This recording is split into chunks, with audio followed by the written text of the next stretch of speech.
পরিকল্পনা আন্দামান এবং নিকোবর অঞ্চলে জনজীবন থেকেছিল সেখানে জীবনের জন্য জায়গা করা হয়।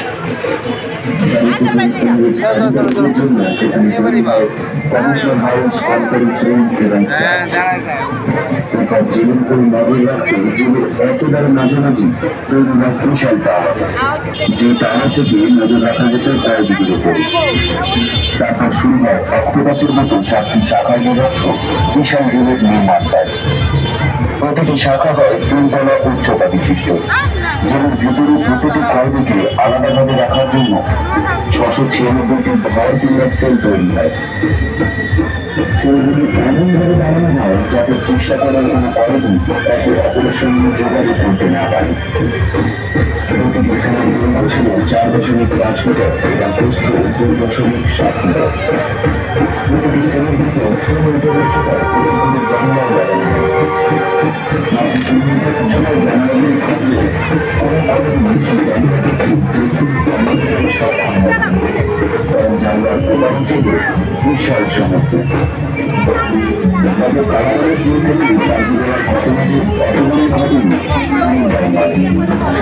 শোনা যায় প্রায় 200 জন কয়েদি একসঙ্গে এখান থেকে পালিয়ে যাওয়ার চেষ্টা করে, কিন্তু তারা কেউই সফল হতে পারেনি। পুলিশের হাতে ধরা পড়লে তাদের উপর শুরু হয় অকথ্য নির্যাতন। যে নির্যাতন সহ্য করতে না পেরে জেলের মধ্যে আত্মহত্যা করে নেয় বেশ কিছু জন, আর কিছু জনকে দেওয়া হয় ফাঁসির আদেশ। সিলভার জেলের নির্মাণে সে সময় খরচ হয় 5,17,000 টাকা।